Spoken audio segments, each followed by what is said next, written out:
Puffy, you stupid ass nigga. I told you stop fucking with R. Kelly. I said, grab them in the pussy. Don't kidnap the pussy. They raided your shit. I see. I got a courtesy call when they raided my house. You really fucked up, my nigga. Can I get a copy of the Meek Mill sex tape? Please, nigga. Yo, sometimes life calls for a change. Not fake, just different. It'll show you a different way. And right now, I'm on to my different way. I can promise you this is the same Spann, but the reporting is over. I'd like to welcome you to the Mrs. Spann official podcast. Let's go.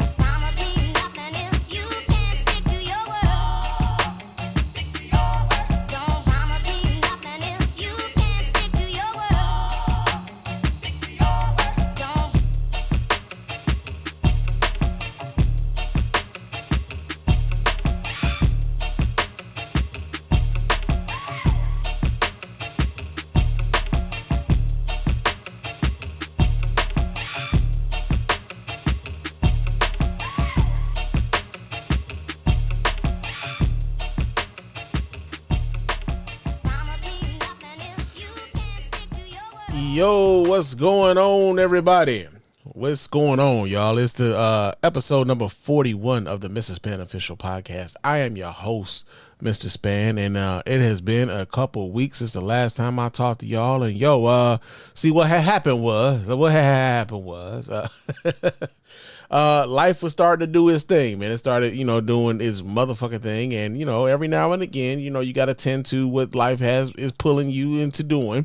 And, every now and again, sometimes I can't get on this mic as often as I would like, right? So there's been a lot of shit happening since the last time I talked to y'all. Some of that we're going to actually talk about tonight. But yeah, man, like I didn't anticipate being off for 2 weeks, man. I mean, I was just bragging about being on 3 times in 1 week. You know what I'm saying? So yeah, man, my apologies for life lifing. Right. I mean, I don't necessarily have control over it, but still, I would like to get on this microphone a little bit more often than I had in the last couple of weeks. Right. But yo, man, like I said, there's been a few things that happened. First things first, though.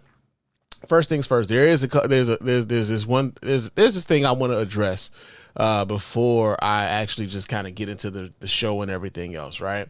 So a few episodes back, I spoke about the uncommitted vote here in the Michigan presidential primary, right? And I talked about it in a way in which, upon further reflection, I feel as though I may have minimized some of the concerns of the Arab community here in Southeast Michigan, more importantly, right? And so the reason why I'm saying it is like, I am of the belief, right, that this coming election is an existential sort of thing, right? Like what we know America to be and how it functions. I know a lot of people would be like, yeah, nigga, we could probably just throw this whole fucking program away.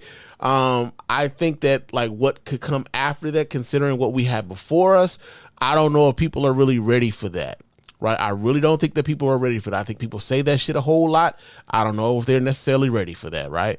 But in that vein, when I spoke about the uncommitted vote, when they were trying to get the Biden administration's attention in order to get the Palestinian plight heard at the White House level, to get the attention for them to like do something in relation to how the United States, kind of supports Israel in the operations and how they're going about that particular quote unquote war. Because it seems to be pretty fucking one-sided, especially with the women and children dying on one side and, it's mostly soldiers on the other. Right. And I told this story about like the worst ass whooping I ever got. Right. And like I told it, in a way where I thought was kind of humorous, but at the same time is like, I was making the point that like, yo, it could always be worse. And what I did not consider at the time when I was on the microphone that night, what I did not consider, and I should have, was that like, yo, those folks, some of them are coming from places where it absolutely is worse than what we have here. And so the idea of someone like a Donald Trump becoming president again, although we would look at that as like it's an existential threat, and like he represents something that I don't think any of the people in the Muslim community would actually want in a leader. I think that like it was a bit belittling to look at those folks and say, well, they don't know any better, right? And that was an oversight on my part. Right, because I've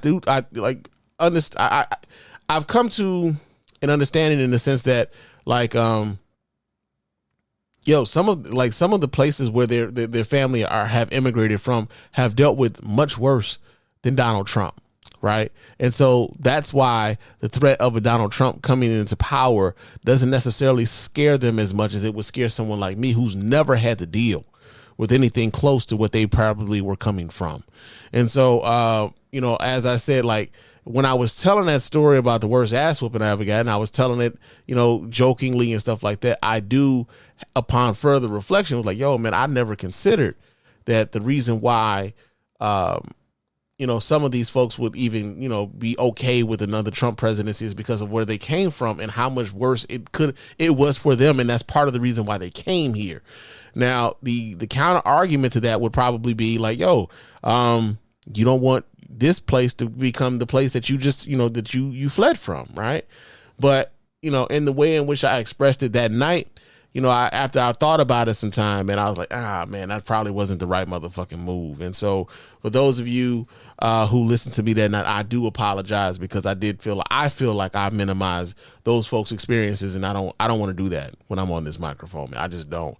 I try to speak to the realness and how a regular everyday dude, right, a blue collar worker, how I see the world and stuff like that. But at the same time, I have to be cognizant of the fact that, like, yo, man, you could be, saying some shit, and of course everybody's not going to agree with you, but you could be saying some shit that, totally, just disregards how other folks are feeling about something that is very dear to them. And for that, I apologize, man. Real talk. I don't ever want people to feel that like I don't give a fuck about them, especially considering the things that we have, in front of us going forward. Right now. I thought it was important to make sure that I said that. Now, before we get into the rest of the show, I do have to remind you guys how to get in touch with us over here at the Mr. Spann Official Podcast and let your voice be heard. You can go ahead and hit up our hotline at area code 313-288-0485. There's area code 313-288-0485. Leave those voicemail messages. Of course, those messages will get read here and replied to here live on the show. You can also hit us up at our email at feedback@thespannreport.com. That's feedback@thespannreport.com. Go ahead, leave us those emails, and of course, those emails will get right here and reply to here live as well. Follow me on Threads and Instagram. My name on both of those platforms is Mr._Spann. So go ahead and follow me there. Chop it up with your man Spann throughout the week. Also, leave us a 5-star review on iTunes and or Spotify. Those 5-star reviews are the ones that get right here live on the show. We really appreciate everybody who goes about the business of doing that. Doesn't cost you a dime. Just a couple minutes of your time to let everybody know why you're rocking with us over here at the Mr. Spann Official Podcast and the Spann Report Podcast Network in its entirety. Also, if you're checking us out via YouTube, because we are broadcasting live right now on Facebook, YouTube, and Twitter. Right. So if you're watching this, man, leave us a comment. Let us know what you're thinking about what we're saying here on the show on YouTube. Also, leave us a thumbs up. Those thumbs up help, in the algorithm and all this other shit. I really would. Small tangent here. I really wish we can go back to the days where like keywords were like king, right? I'm old school internet, man. Keywords, man. Fuck your algorithm, man. Keywords, man. People were looking for certain things. All they had to do was put the keywords in and boom, your shit popped up. Now we got to worry about YouTube and Facebook and Instagram and all these other places trying to algorithmically serve you up some shit that you might not even be interested in, but they thought you was interested in it because it's something similar to this, right? No, motherfucker, it's not. It's not the same thing. But yeah. But yeah, man, if you're watching this via YouTube, man, leave us those comments. Vote. No, we don't not vote in the polls. But leave us a thumbs up, man. We really appreciate everybody who does that. Now, if you're watching us or checking us out on Spotify, man, we do have polls on Spotify.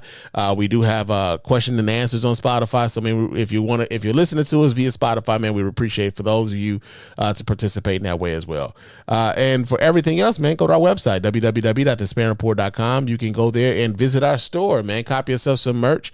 That's another way that, you can help us out over here monetarily. You know what I'm saying? And also, man, we got some nice stuff in that store, bro. I don't think we have anything ugly in that store. I wouldn't wear it if I thought it was ugly, right? But yeah, man, we got t-shirts, we got hoodies, we got coffee mugs, we got mouse pads, we got stickers, man. We got a little bit of something for everybody. So if you want to help us out monetarily in that way, we really do appreciate everybody who goes about the business of doing that. Also, you can donate to the show via PayPal and our Patreon, right? So you can donate to the show as often as you like, as much as you like. And of course, we really do appreciate every dime over here at the Mr. Spann Official Podcast and the Spann Report Podcast Network in its entirety, man. Real talk. Thank you so much as we get the business out of the way. Yeah, man. So, yeah, like I said, it's been a couple weeks since the last time I talked to y'all. As a matter of fact, the last time I talked to y'all, it was before my fucking water heater took a shit on me, man.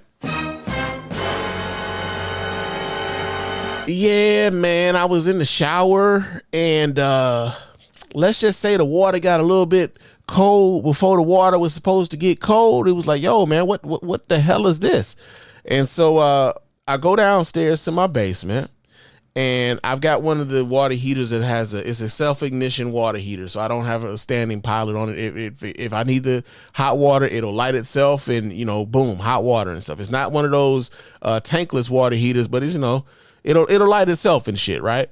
So I go down there and I take a look at it and it's, there's on the control valve there, it's flashing and shit. And I'm like, okay, so that's something's wrong already. I can tell that because I'm a gas man. Right, I see this shit every day. Something's wrong. So let me see how many times it flashed, and it flashed 4 times. I'm like, okay, so what does the 4 times mean?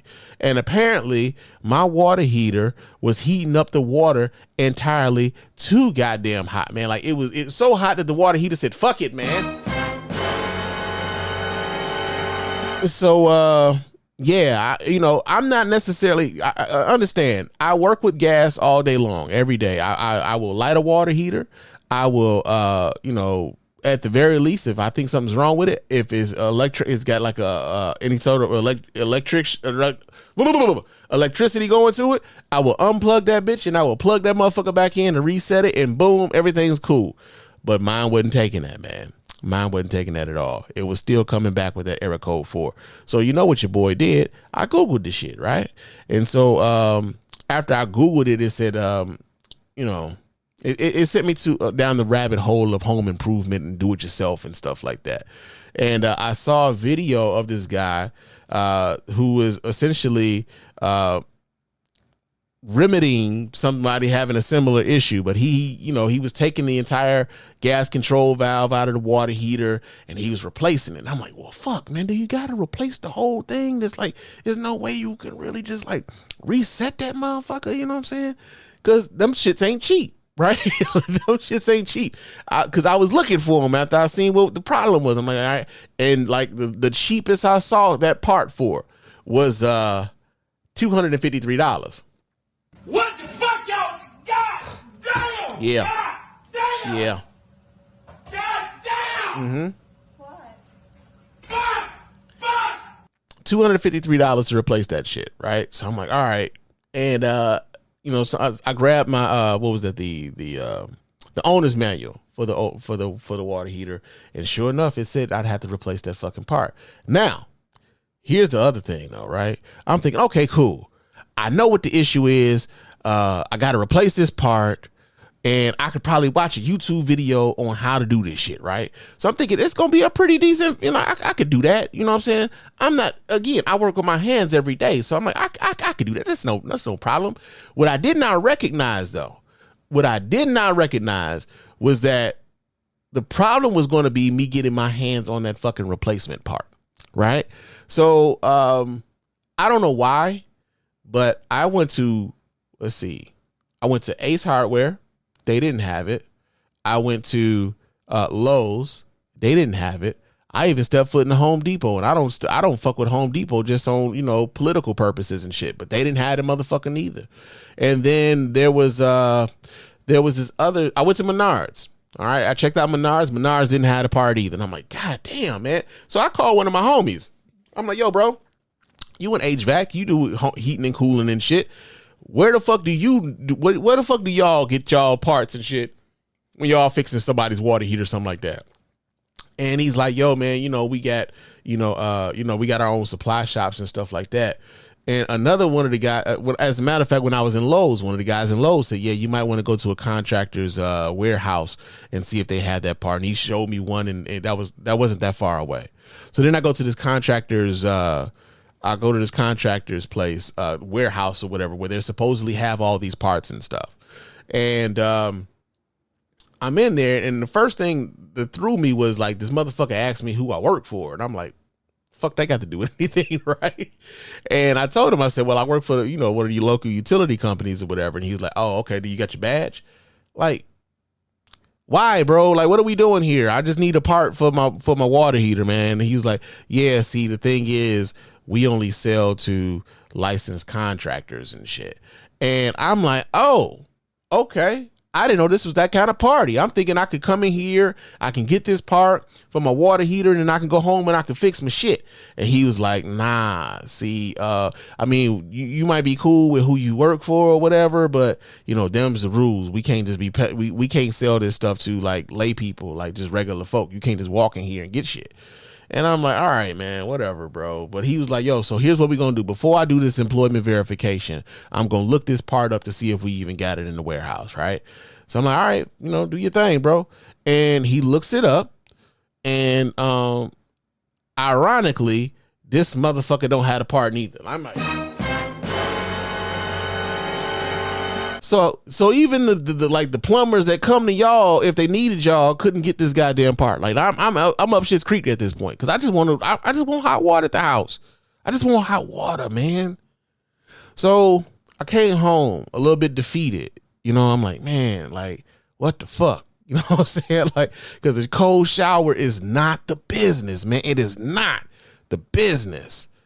And something told me, man. I just said, you know what? I put in the model number for my gas control valve on my water heater, and I'll be damned at this website, and I'm going to shout them out because they deserve to shout out. Supplyhouse.com had my part, right? And I'm like, all right, cool. Ironically, supplyhouse.com was the one who quoted $253 for that goddamn part. It was actually cheaper than the plumber's supply house or whatever, or the contractor's warehouse or whatever, because the contractors were trying to charge me $365 for that shit, right? So I'm like, yeah, I just went on ahead. I said, I bit the bullet. I said, fuck it, I'm gonna just order it from them, and I'll be damned. I swear to God, I'll be damned if that shit didn't show up to the crib like 18 hours later. Before I could wake up the next day, it was at my door, right? So I'm like, yo, kudos to the supply house. Let me go down here and start fucking with my water heater. Now, mind you, that was the first time I had ever done that shit in my life. I had recorded myself doing it and stuff. I'd watched a couple YouTube videos. I watched one right before I did that shit. And, I made it happen. I got my water heater fixed and stuff. But the other interesting thing was folks telling me that, like, yo, man, if you're going to replace that part, you should just go ahead and replace the water heater. To which I'm going, like, nigga, I'll be a monkey's bare-assed uncle. Not only that, that's the dumbest thing I've ever heard in my life. No wonder you get D's and everything. Because the whole water heater wasn't fucked up, right? The whole water heater wasn't fucked up. It was the control valve that was fucked up. Why would I replace the entire water heater when it's just the control valve, right? But also, just on some monetary shit, the average price of a water heater ain't fucking cheap either, bruh. Like, I was in that, like, again, like I told y'all, I was in Menards, I was at Lowe's, I was at Home Depot, I was at Ace Hardware.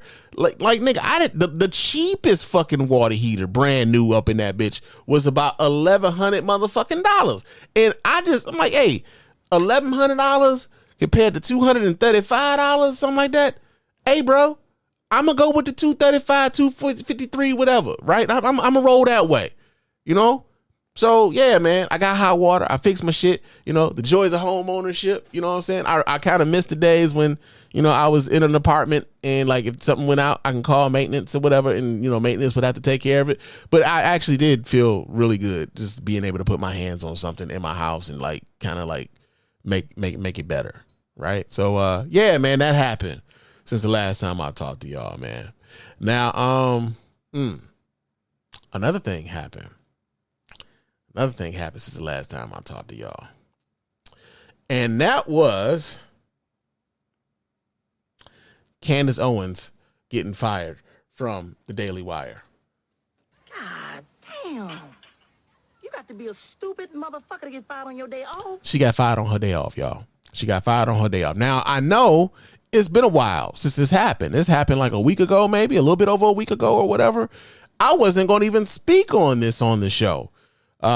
You know, partially because like, you know, I felt like by the time I got on the mic to even say anything, most everybody, by the time you're listening to me, most everybody's already said everything that really needs to be said about why we shouldn't fuck with Candace Owens. Before this, I was telling people like, yo, Candace Owens doesn't believe most of the shit. I don't believe that she believes most of the shit that she says. I believe that she's a grifter and everything else. Right. And I also took issue with the fact that she was going on the Breakfast Club. I feel like Charlamagne spearheaded that. And she also showed up on the Joe Budden podcast. And one of the things that I said even at that moment was like, yo, she showed up in places where she knew that those folks were not equipped to fact check her in real time. And it gave her a straight direct. It was like a straight direct line to an audience that I don't think that she respects.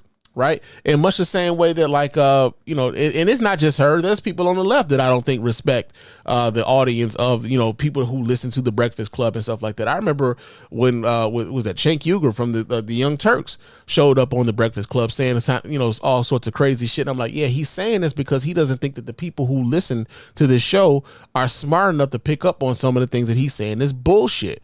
And this was around the time when he was calling himself running for president. I don't know if that's still a thing going on, but he was calling himself running for president despite the fact that he's not even eligible to run for president because he's not a natural born American citizen. So it's like, yo, why are you wasting everybody's time with this bullshit, right? But he went on that show and, you know, he said a bunch of shit that would, you know, that kind of flew over the host head that I think that he believed flew over a lot of the people who would listen to that show, flew over their heads, right? And so with Candace Owens, it was like, yeah, there's a strategy around her showing up on shows like The Breakfast Club, like Fresh and Fit, like the Joe Budden podcast. She doesn't respect those audiences. She knows that those audiences are kind of like low information, especially on some of the politics that she's speaking on, right? And and one of the things that I thought was interesting about it is that like as she was going on these different platforms, I'm noticing who is like, you know, in my mentions or like people who are being fed, you know, in my feed telling me, man, I think Candace Owens came off pretty good.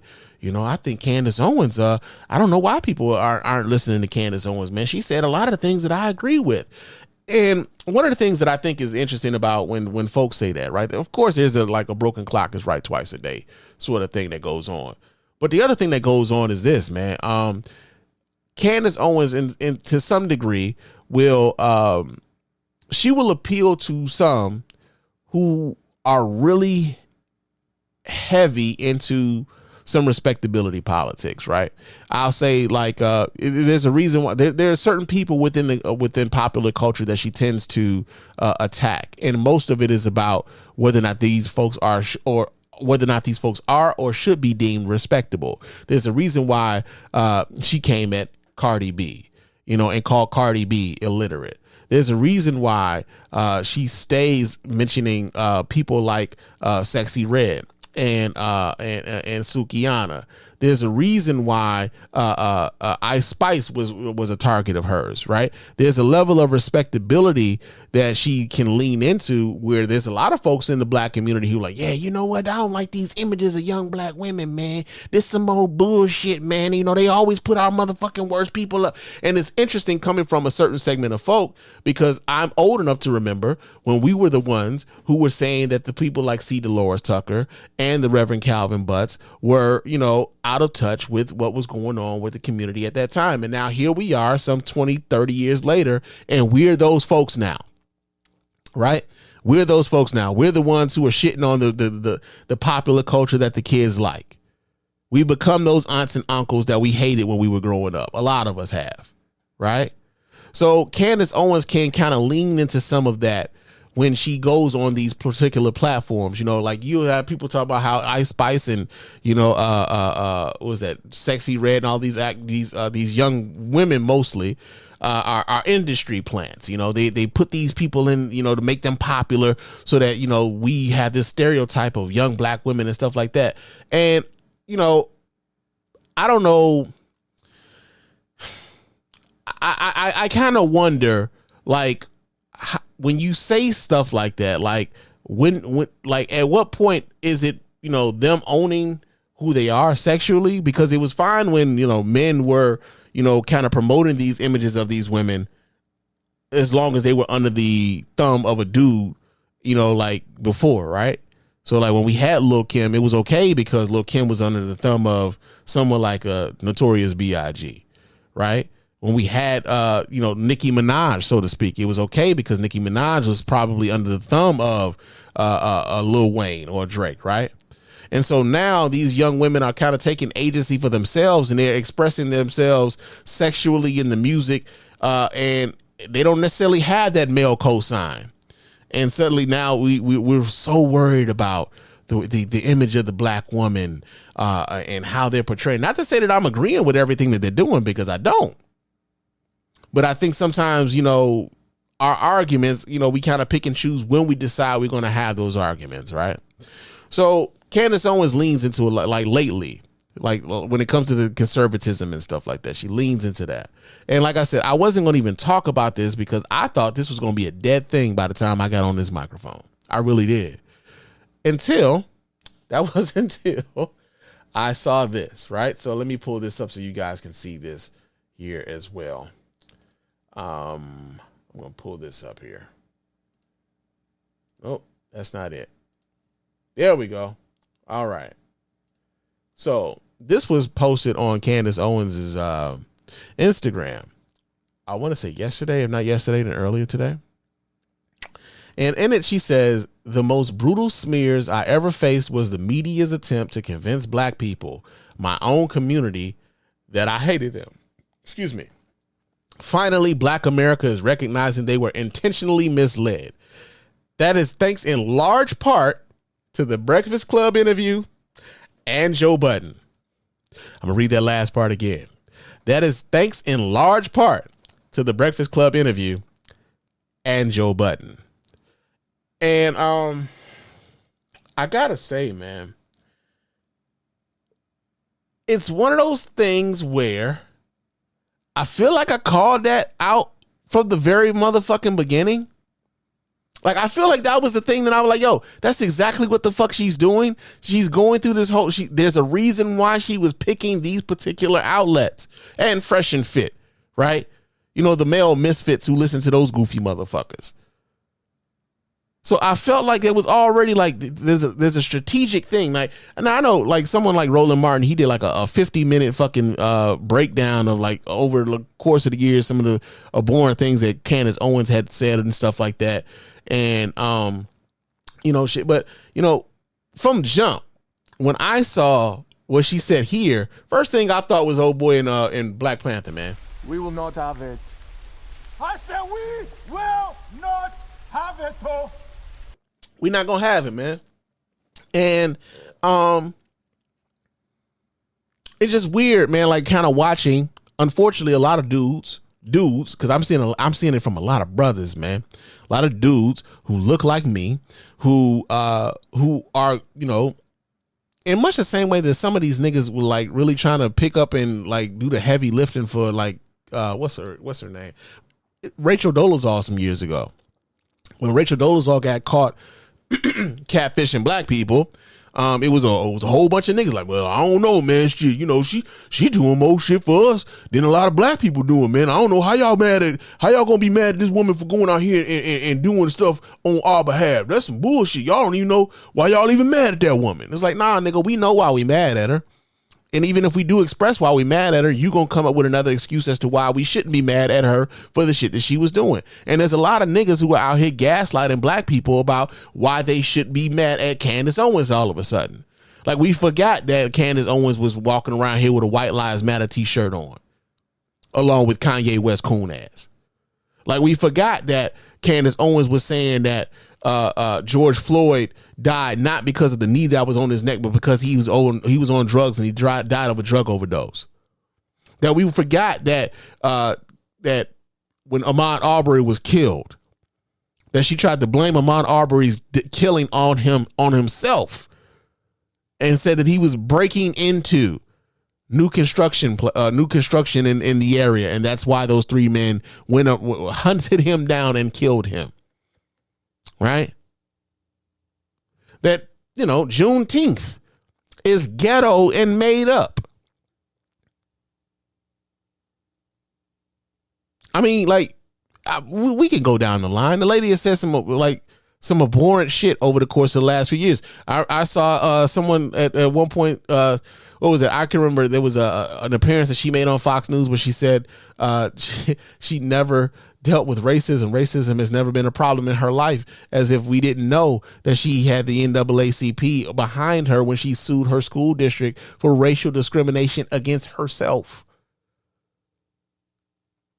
So the idea that this person would seek after she got fired from her fucking job. This is the other part that I thought was very rich. This is the richest part of it, because she at one point was she was railing against diversity, equity, and inclusion, DEI, right? That's become the buzzword on the right. That's become the buzzword amongst conservative circles, DEI. They even call everything, they dropping DEI on everything. They dropping that shit on there like Lowry season salt. They think they can just say DEI and it covers everything. What they really want to say is nigga, and they cowardly in that way. They can't be, brazen with it. So there's a sprinkle, let's sprinkle a little racism on there, put the DEI on there. I'm going to sprinkle a little racism. I'm going to put that CRT on there. Right? Suddenly these three letters, like they come up with all these three letters and use those to attack black people and whatever sorts of advancements we've made in the last, 60, 70 years or so. Right?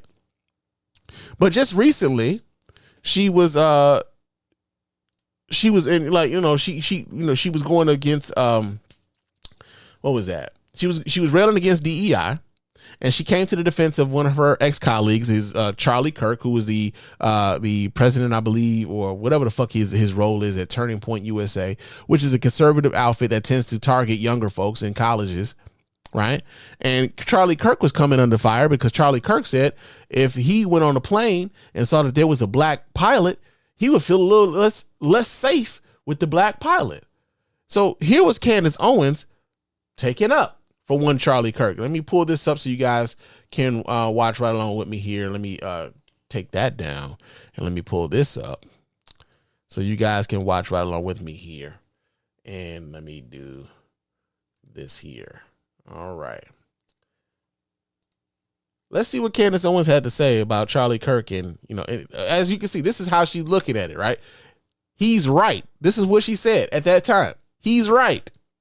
My friend Charlie Kirk of Turning Point USA has come under a lot of fire. He's been trending for about 4 days over a remark that he made, which people are calling racist. Charlie Kirk has a show that is called Thought Crime, and they were talking about DEI policies, the idea that we should just be hiring people on the basis of them being black, on the basis of them being a female. And particularly he was discussing, which isn't what DEI is, right? That's the other part that they always tend to leave out. That's not what DEI is. It's not as if they're hiring and firing. They're hiring people just because they have a demographic sort of check mark, So yeah, he's black. Boom. Okay, we just check that off. Black and female. Boom, boom. Okay, we got the double whammy on that one, right? You've got to be qualified to even get in the fucking door. You've got to be qualified before you even get in the door. So before you even get to they're black and they're female, or they're black and they're male, hey, they've got the qualifications to be here. It's a bonus, right? If they could check it off. But they've got to have the qualifications first, right? This as it pertains to pilots in the air. Take a listen to what Charlie Kirk said and why he's catching some heat. And that's why I think this United story and the DEI story hits so hard, because we've all been in the back of a plane when the turbulence hits, or when you're flying through a storm and you're like, I'm so glad I saw the guy with the right stuff and the square jaw get into the cockpit before we took off. And I feel better now. You want to go thought crime? Like, I'm sorry. Well, first things first, like, I'm going to tell you this too. There's been a few times where I got on a plane and never saw the fucking pilot at all, right? You walk on a plane, you're walking through the jetway, you walk on a plane, and the pilots might be in the cockpit already, and you're greeted by the flight attendant or the lead flight attendant, and they're, hey, hi, how are you doing? Welcome on Delta or whatever, flight okay, we make your way down there, and if you're sitting, first class or comfort plus or economy or whatever, depending on your, whenever you get on the fucking plane. They just, hi, how you doing? They're just very nice. There's been a few times where I got on that plane not knowing who the pilot was or what they looked like, and I only heard their voice on the overhead mics, speakers, when they were announcing who they were, where we were going, what the weather's like where we're going, and there may be some turbulence on the way, right? That's it. I ain't never sat there like, man, I sure hope this is a white dude with a square jaw, man. Look like this motherfucker was in Top Gun or something. I ain't never thought that. Absolutely ever, bro. I just assumed that if this motherfucker got this job piloting a 737, holding maybe 200 people on it, then maybe this motherfucker was qualified to do it. I don't know anybody who just rolls up in a goddamn and just flies planes, bro. I don't know anybody like, hey, I want to just fly a plane, man. Can I fly one of them planes, nigga? Can I fly a plane, nigga? I don't know nobody who's ever had that experience. Ever. Right? But this is what the whites is concerned about. I got to see the guy with the right stuff. Okay. And I feel better now thinking about that. You want to go thought crime? Like, I'm sorry. If I see a black pilot, I'm going to be like, boy, I hope he's qualified. Well, that's the you wouldn't have done that. You wouldn't have done that before. That's not an immediate. No, you wouldn't have done that before. That's not who I am. That's not what I. That's absolutely who you are. That is absolutely who you are. Believe it is the reality the left has created. So you can see why the left loved that clip and why they're now calling Charlie Kirk, who I worked for and with for years, an avowed racist. He says that that's going to be his first thought if he sees a black pilot. And ironically, she said, I worked for and with for years. How many black people worked for and with Charlie Kirk, Candace Owens? And not only that, your very presence there was an exercise in diversity, equity, and inclusion. But mostly, so long as it played to the benefit of those who could use your blackness as a way to shield themselves from any criticism of racism whatsoever. Right? And right now, even in this moment, you're providing racial cover for a white man who just said something that was incredibly fucking racist. That's what your role has been for the better part of the last 8 years now. And you know what? I said the exact same thing on this show just a couple of weeks ago. I remarked that now when I even am watching a commercial, if I see a commercial and I see a black person and a Hispanic person and an Asian person, my thought process is, did they just get this because DEI? I no longer think the person is qualified. Way back when, just a few short years ago. You think that person got that spot in the commercial because of DEI? What, are they qualified to be in the cereal commercial, Candace Owens? Hey, black people really don't eat cereal. Okay. Black people wake up with a 40 ounce and a goddamn blunt. Am I right? Okay. No, bitch. We eat cereal too. And it just so happens some of us like Cheerios. I can be qualified to eat Cheerios because I love Honey Nut Cheerios, man. I can eat Honey Nut Cheerios in the commercial. It don't take a whole lot to be qualified to eat Honey Nut Cheerios in the commercial. But you saw a commercial and said, hey, did that black person get that job because they were just simply black? I don't know. Maybe we just want the nation or the commercials to look like the people in the nation. Is that a fucking crime? Is that against the law, ma'am? When I used to watch movies and I used to see a black character, I always just thought it's because he's a great actor. Denzel Washington, one of the greatest actors of our time. Like, he's amazing, obviously. But now my experience has changed because I recognize that we no longer live in a meritocracy. And I'm thinking they hired that person because they had to fulfill the quota. Oh, we must have at least X amount of black people. And I don't think that they deserve to be in those spaces anymore. And it makes me upset that that's my thought process when I see a commercial and when I see a movie. Is this person actually even a good actor, or are they just checking a box? But unfortunately, that is the reality of what happens when it comes to DEI. And that's what happens when you think that the only reason that these people are in these positions is because they are wholly unqualified, which is racist in and of itself, because it says that anybody who obtains any of these positions are only there because of, some program that allows for them to be there. They couldn't possibly be qualified for these spots, and the only people who are qualified for them tend to be white college educated males, right?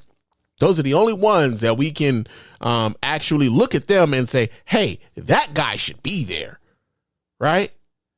But if anybody else is in that position, you find yourself as a black woman questioning whether or not they should be there and not even recognizing the irony of your fucking position is what was so fucking... It was delicious. It was delicious when she got fired from her position at Daily Wire. Because, listen, she's at the Daily Wire now in this clip while she's saying this racist shit about black folks and how she thinks that I only think that they're only there in that position because they are black and they check off a box. That's totally okay with the Daily Wire that you say this racist shit against white people. Against black people, right? It's totally okay for you to say some racist shit against Latinos, right? The border crisis and everything, and they're overwhelming our border. They're bringing fentanyl. They got these criminals coming over, and these people don't want to work. And if they do work, they're taking jobs that should go to naturalized Americans, and all these different things that y'all say about these folks, right? But you didn't recognize that the minute you said something against the people who paid you, that your ass will be on the other side of the gate, right? That they was going to send you someplace else, right? So the idea that Candace Owens was going to be out here doing the Breakfast Club and doing Joe Budden and doing the Fresh and Fit podcast, the very fucking idea that she can go on these platforms and suddenly, hey man, Candace Owens don't sound that bad. We supposed to forget all this stupid, crazy, silly shit that she been saying for 8 years because she went on these 3 motherfucking platforms and tried to rebrand her whole shit. Right? We supposed to forget 8 years of her saying some stupid, dumb shit. And I've said this on this microphone. I've said it on social media. I said, I don't even believe that Candace Owens is really conservative. I don't. I think that Candace Owens went where the money resided. Candace Owens started off on the left. She was doxing motherfuckers on the right. She had a whole site called Social Autopsy where she was doxing people on the right. Then suddenly, that didn't really work out for her. She comes out as Republican. She's a Republican darling just like that. The money was poured in.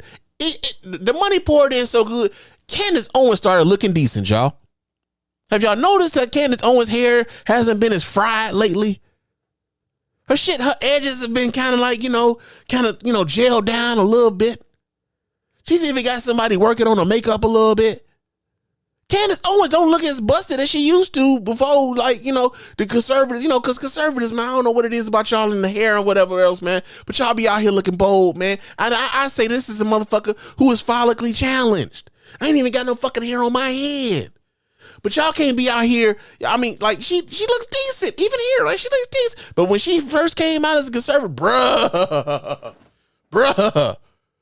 they had her out here looking bold, bruh. It was not nice. I got a friend, man, and I love my brother to death, man. Every now and again, I don't know if this nigga is trolling or what, but he swears to God, he's crushing on Candace Owens now. And I'm like, all right, bro, you know, she a coon and all, but whatever, nigga. But, yo, like, apparently the money resided so much to where she was actually able to get some decent stylists and makeup artists, bruh. She done came up some. So I'm going to need us, though, to recognize what's in front of us right now, though.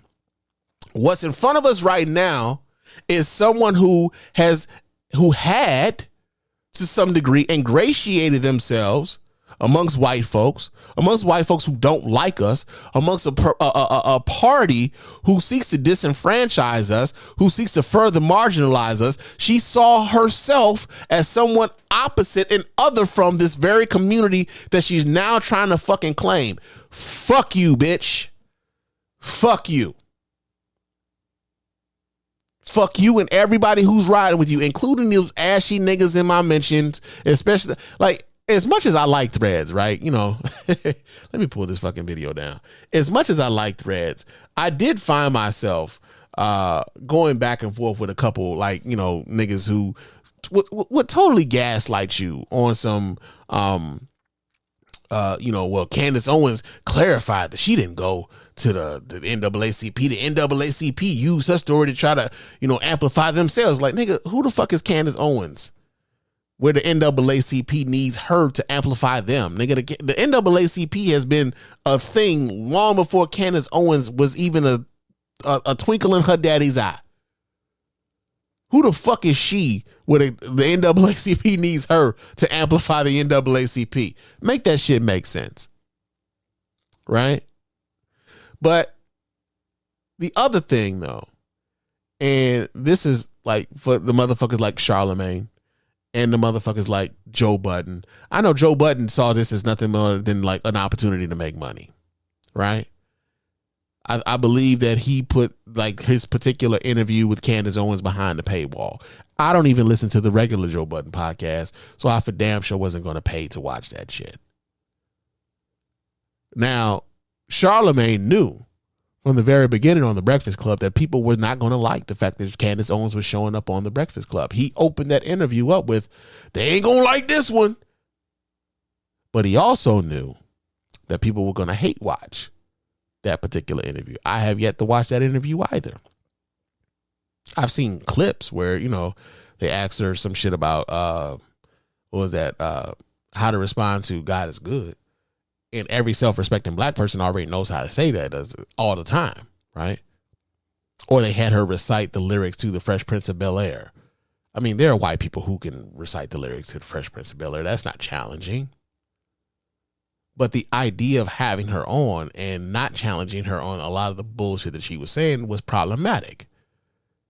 As much as it was problematic, it would be problematic to have someone like a Nikki Haley on the Breakfast Club and not challenge her seriously on anything.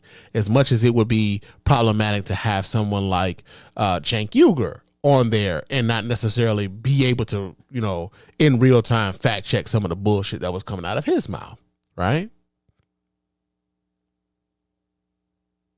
So I actually, like, I wonder what the Breakfast Club is feeling, or how they're feeling, or if they feel anything at all about how Candace Owens essentially has used them as a way to try to soften her image amongst black folks, and is now blatantly saying so, that this is, I pretty much used y'all in order to get to something else. And what have they said about that since then?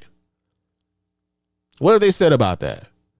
So, yeah, man, I just know, for anybody that I know that has any sort of sense, that has any level of self-respect as a black person, when they see a Candace Owens and they acknowledge a Candace Owens in any meaningful way, they know that Candace Owens is on some bullshit. And when Candace Owens comes around, we already know that we own this shit. We own this time, y'all. We will not have it. I said we will not have it. Oh. We not having it, man. We not fucking having it. At least I'm not. Everybody that knows me knows I ain't, man. Nah, not your boy. Not your boy, man. Whoo, I spent a lot of time talking about that. God damn, man. But yo, man, what else we got going on? We got this shit going on. So Stephen A. Smith came at Hillary Clinton, man. He upset with Hillary Clinton, apparently. Well, not necessarily upset, but he disagrees with Hillary Clinton on her opinion about what she said when it came to folks who are upset with the choices that we have at president of the United States in the year 2024. And so let's see. Do I have video of that? Let me see if I have video of this. Let me take this down here. Excuse me. Let me take this down here and see if I have that video. I'm sure I do. But let me make sure. Yep, we do. Or at least we have an article for it. And let me see if there's there is video. And he's with Abby Phillips. So let me pull this up so you guys can watch right along with your man Spann. Hold on a second while I do that. All right. Here we go. Let's see what Stephen A. Smith has to say about Hillary Clinton and her comments. Good to have you on set. So what do you make of that? Get over it? I don't think it was a very wise statement on her part. How did that work out for her in 2016? I think that's something that we have to recognize. Yes, she won the popular vote, but at the end of the day, she wasn't the president of the United States. Which is a problem, right? That she did win the popular vote and she didn't become president of the United States. The last time a Republican won the popular vote in the presidential election was in 2004 with George W. Bush when he was going against John Kerry, right? 2004. It's been 20 years since the last time a Republican won the popular vote in any presidential election, and yet we've had two Republican presidents. It was him. You can look at her not campaigning in Wisconsin in the last days, not campaigning in Pennsylvania in the last days. You can look at some of the stuff that they were saying about her that sort of distracted things from where it should have been in terms of Comey and his report from the FBI. You can bring up a whole bunch of things, but at the end of the day, the last thing you need to do is to do anything that could agitate a potential voter in this particular election. What do you make about the actual argument that she's making? I mean, she's basically saying two old people, yes, but they're substantively different. I mean, Trump has 91 counts against him. Well, and listen, if you're nobody's brought that up more than me. Four indictments, 91 counts, impeached twice. I'm not voting for him. I've said that to a lot of people. I've said that to you. But at the end of the day, what I'm saying is that at some point in time, you got to take into account what the voters thinking about. The voters, a lot of them out there, tens of millions of them out there, by the way, don't care what he's going through right now. They don't care about his guilt or innocence, his perceived guilt or innocence. They don't care about the 91 counts. They're thinking about their lives. And a lot of times we see politicians taking the positions that they're taking, and while we can respect their candor and their honesty, they do seem a bit detached at times from what the voters are actually feeling and what the voters are actually thinking. Nobody wants to hear that from Hillary Rodham Clinton at this particular moment in time, because especially if you're Joe Biden, what are you really, really worried about right now? You're worried about folks coming to the polls. You're worried about them showing up to the polls to vote for you. You're not worried even about them voting for Trump. You're worried about them not showing up to vote for you. That doesn't exactly encourage them to get up out of their seats and go to the polls. Which is a problem. But I don't know if Hillary Clinton articulating that is the problem. I think Hillary Clinton was right in 2016. Hillary Clinton is right motherfucking now. Hillary Clinton told everybody what Trump was going to do if he was anywhere close allowed to be president of the United States, and he pretty much did everything that she said he would do, right? So I've said this on this show, I've said it on social media. People complain or have been complaining as of late. Man, we got these the two motherfuckers that we really got to choose from, bro. This some bullshit, man. I mean, you got these old motherfuckers, old white men, man, old white men. Now, you've had 2 different election cycles where you could have determined whether or not those 2 old white men were being replaced by somebody else, right? In 2020, I don't remember exactly how many Democrats was on that goddamn on that stage at the beginning, but I do know you had some people of color. You had Kamala Harris. You had Cory Booker. You had Tulsi Gabbard. You know, she's a sketchy motherfucker, but you know you had her too. You know what I'm saying? You had Bernie Sanders was up there. You had Elizabeth Warren up there. You had Mike Bloomberg was up there. You had what's my man name? Was Beto running? I want to say Beto O'Rourke was running too. One of those Castro boys was running. I mean, you had choices, man. We had fucking choices, right? And it ended up being Joe Biden, right? Even on the Republican side, they had some choices too. They had Asa Hutchinson. They had Nikki Haley. They had Marco Rubio, not this cycle, but before. You know what I'm saying? You had fucking, what's my man at? You had, soft shoe Tim Scott. You know what I'm saying? You had Vivek Ramaswamy. You had, what's my man name? I'm drawing a blank right now. You had a bunch of folks, right? Now, on that Republican side, a lot of them, you had Chris Christie over there, right?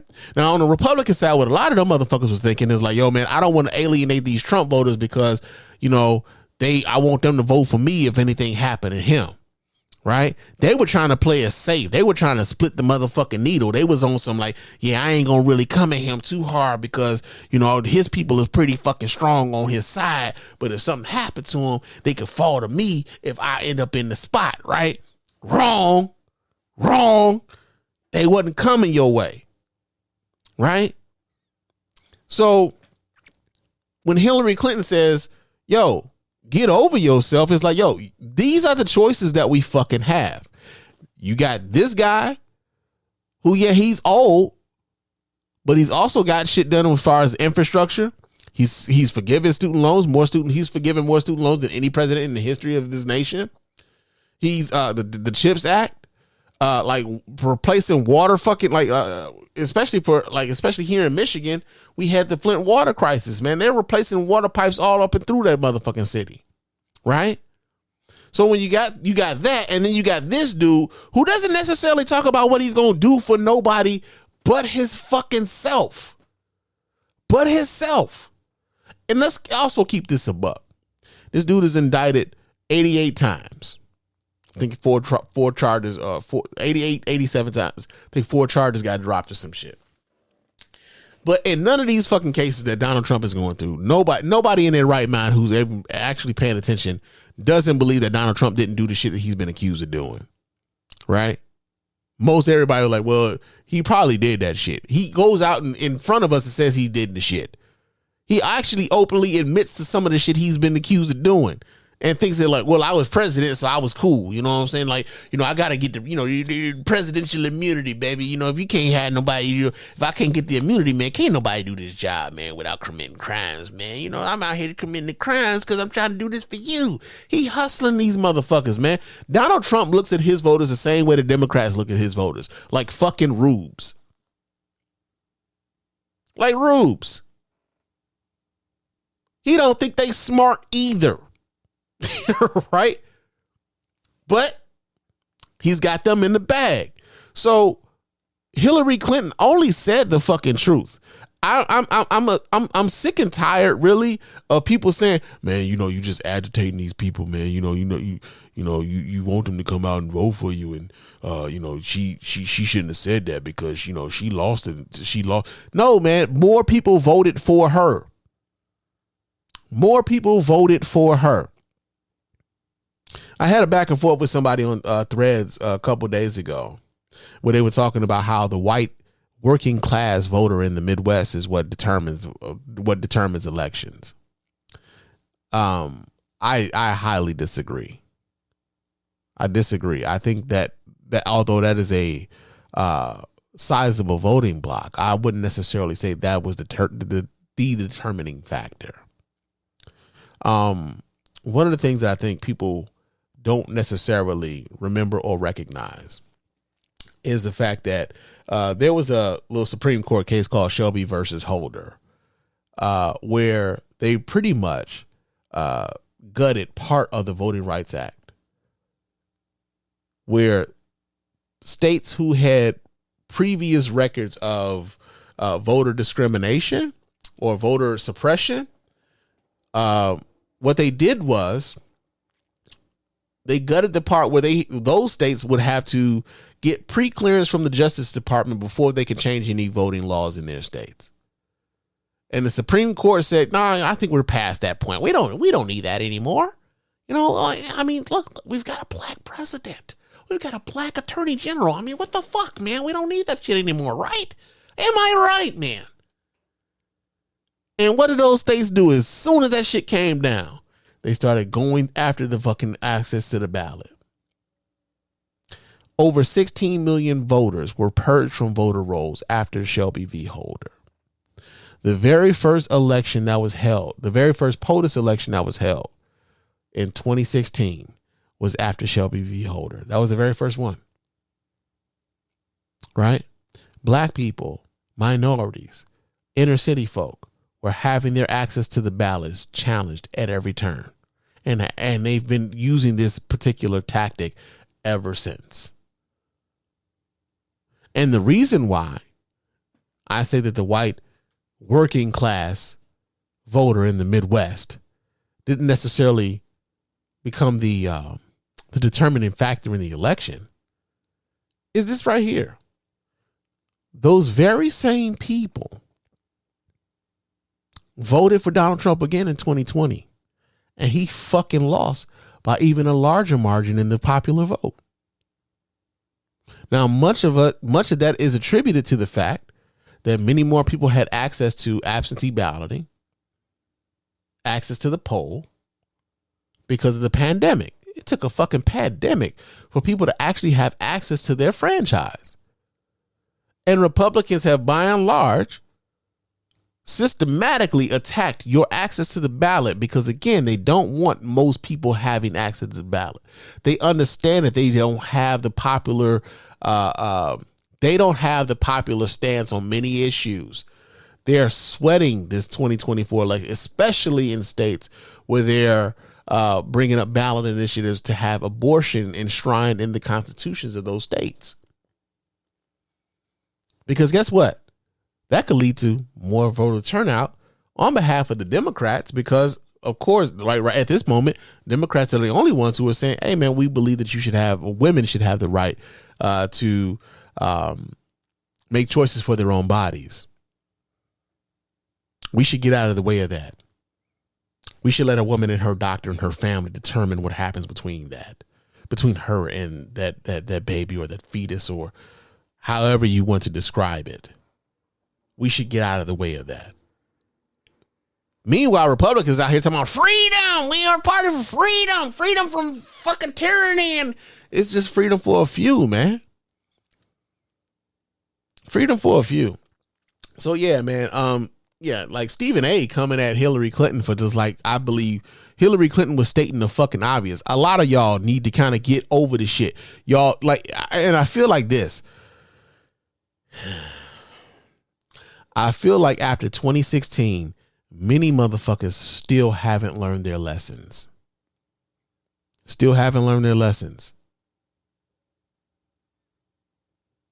And that's why you're upset at what Hillary Clinton had to say. Hillary Clinton was telling you the truth then. She is telling you the motherfucking truth right now. So you got that going on. Another thing we got going on, man. Let's see. Oh shit. Here we go. I gotta reiterate this, man. Let's go back to let's do something fun, right? So last time I talked to y'all, there was a Detroit area teacher who said that she was fired because the job found out that she was a rapper on the side, right? Apparently that shit was fucking true. So let's get to this breaking news.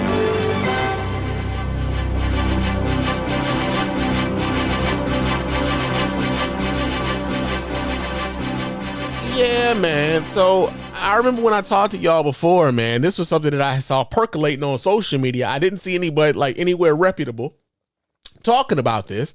And I was like, yo, man, did she really get fired for, being a rapper on the side as a teacher? And I showed you guys the video. Like they said, as the story was told to me before, as I understood it, she was a rapper on the side. School board found out about it. They fired her, and upon her firing, she went outside the school and she filmed a music video with her students outside the school, right? I don't know if all of that part, like the way that part was framed is true, but she did say that she was let go because of her, because a parent complained about her being a rapper and possibly being a bad influence to her, like the children, because she's a rapper. So let me pull this video up so you guys can watch right along with your man Spann. Let me do this here. We get this story here from let's see, Fox 2 Detroit, and let's do this. There's a video, so we're going to play the video. Back in the fall, Dominique Brown earned Teacher of the Month honors, and then 2 months later, she was fired, but it wasn't about anything she did in the classroom. She says a parent complained about her rap career, which was off the clock. By now, Drippin' Honey's music video, Drippin' 101, has been seen by tens of thousands across numerous social media platforms. And it combines two of her passions, rapping and some of the students she's taught. That's right, a U.S. history teacher who's moonlighting as a rapper. But last month, she was forced out of her teaching job, and it started with a parent's complaint. That's when the first meeting was with my dean and the principal, and they were just telling me like, hey, a parent said that they seen your social media and that you're a black influence because you're a rapper. Drippin' Honey's real name is Dominique Brown.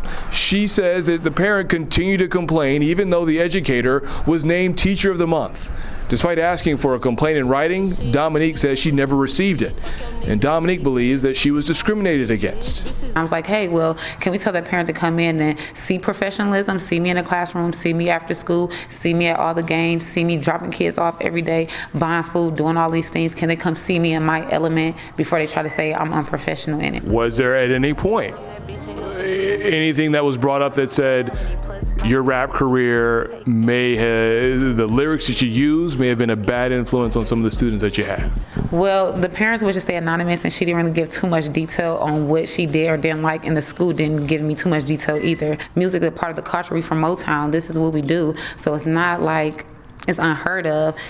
It's the culture. And when you look like me, you just understand it a little more better, that it's not that I'm trying to deter these kids from stopping their dreams. In a statement. So here's the thing, right? Here's the thing that I was just thinking about.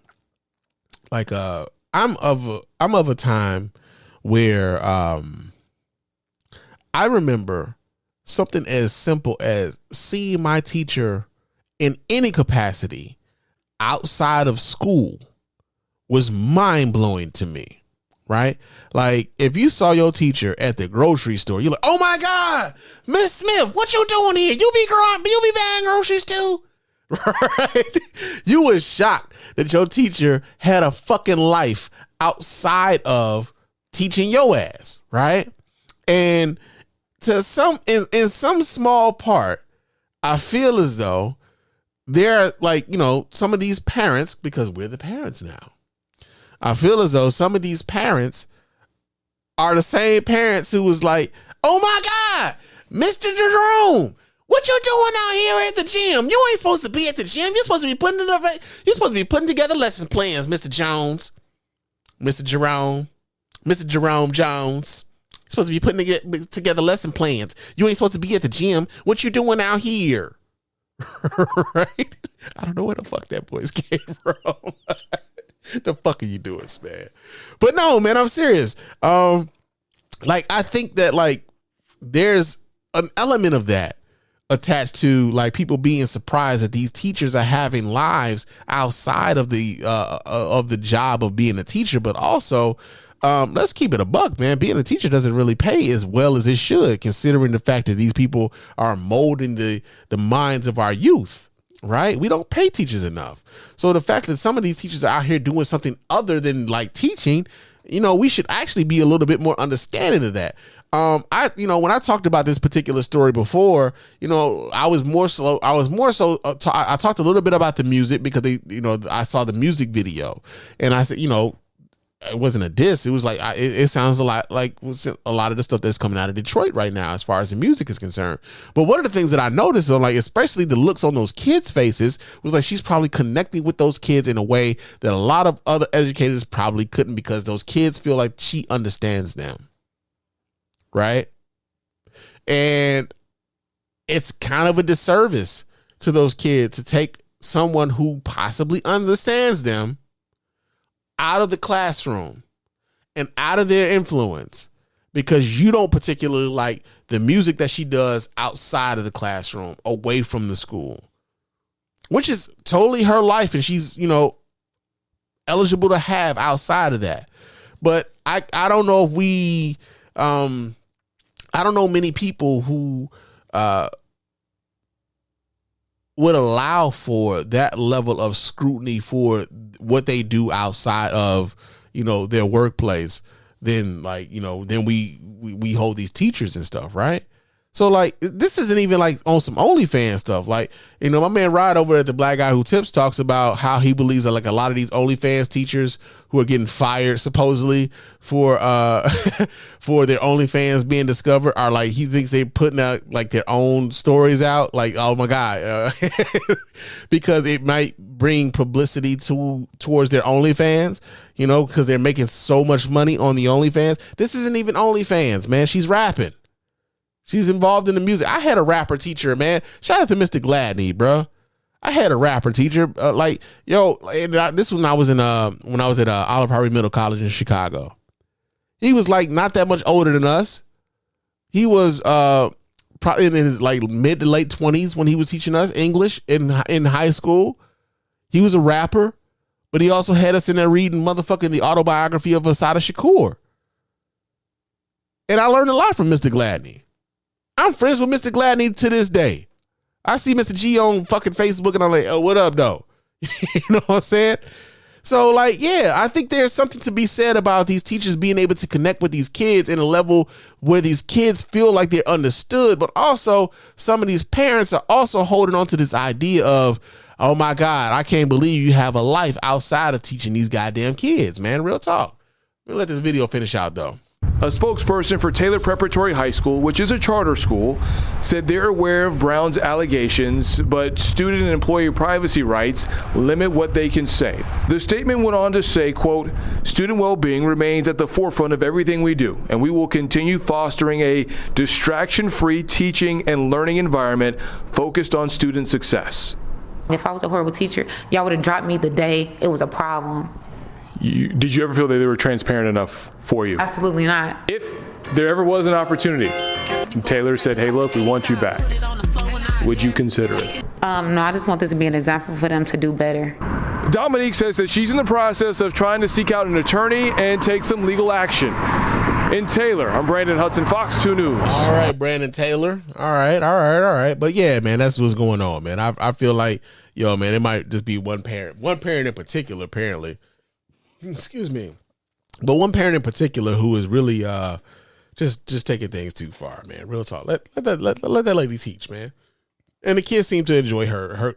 I'm pretty sure she's the one that like a lot of those kids go to and tell shit that they probably wouldn't tell anybody else, man. Like those types of teachers are needed in these classrooms, man.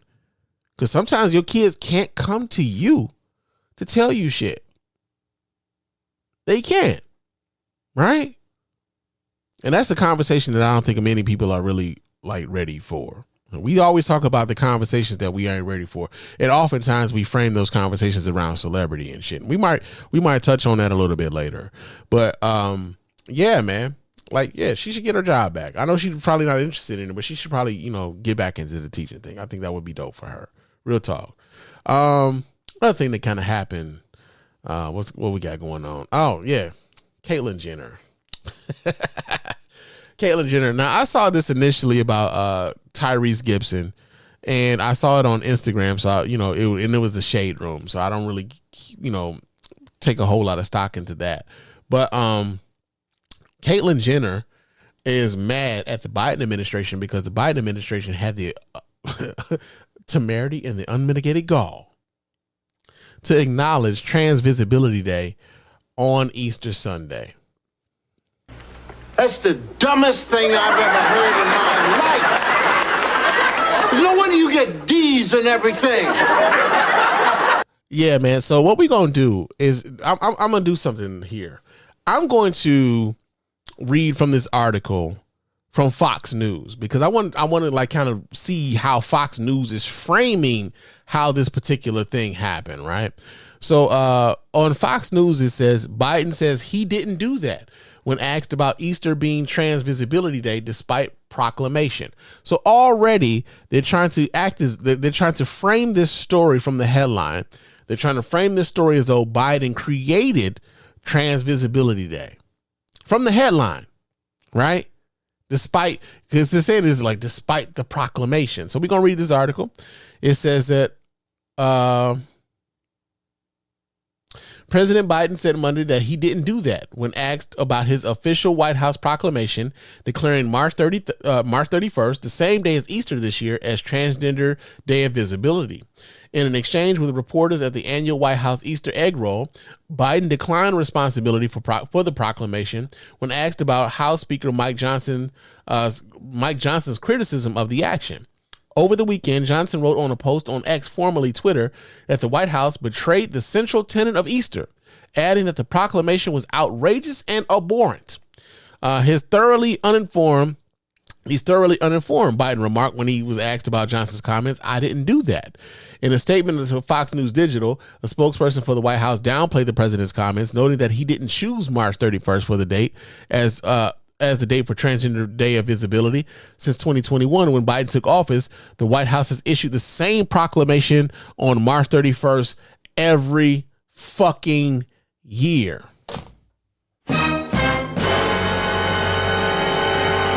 So I added the fucking, y'all know I added the fucking, but yeah, so this has been a thing since 2009, right? Biden wasn't president then. He didn't do that.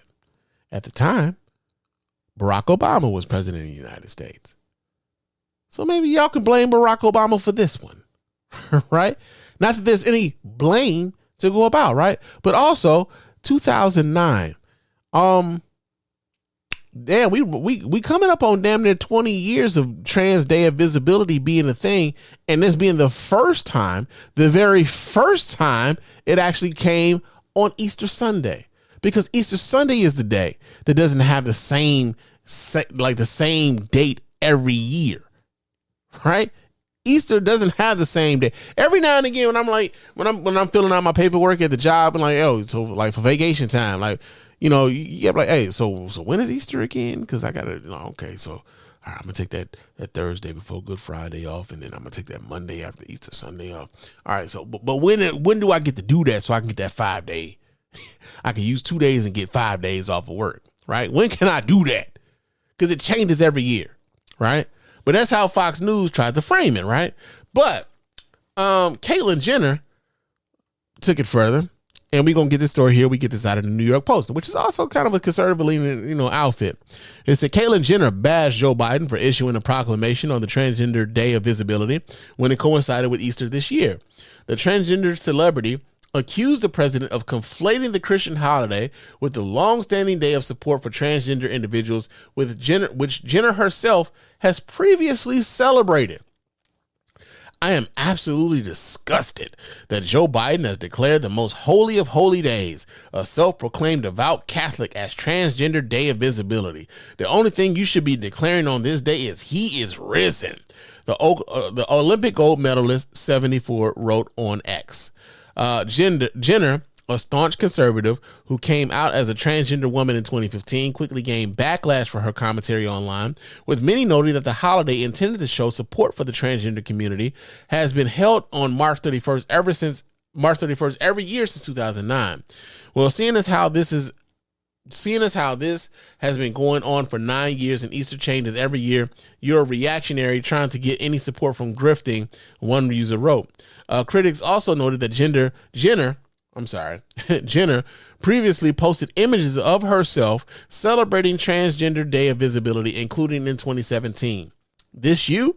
A commentator wrote, sharing a post that Jenner had made in 2017, captioned, "Trans Day of Visibility. There's no better visibility than with my sisters by my side." Critics are targeting Biden for issuing a statement about Transgender Day of Visibility and claiming that the statement is at odds with Christians celebrating the resurrection of Christ on the same day this year. I don't want to say it like that. Yo, man. For those of you who have read your Bibles, you know that Christ surrounded himself by the least of those, right? And it's amazing to me how the right tries to monopolize Christianity in a way where it's exclusionary, where it's judgmental, where it is where, like, oftentimes, you know, Jesus once said, like, you know, how can you damn, I'm about to mess this up, so I'm not gonna even do it. You know, how can you talk about the speck in his eye when you got the plank in your own eye, man? Like, oftentimes, man, like the way that, like, the evangelical community and the way that, like, Republicans try to use religion in order to dictate and mandate how other people are supposed to behave is oftentimes it oftentimes mirrors the way in which they criticize Muslims for how they run their countries in places that aren't the United States of America, right? Like, you think about how you know, the right will oftentimes say that America is a home, you know, home of the free and the brave and all this other shit. But at the same time, you know, and they'll criticize, you know, Saudi Arabia for their, like, you know, their women have to wear burqas and you don't even, you know, they don't have the right to drive cars and shit like that.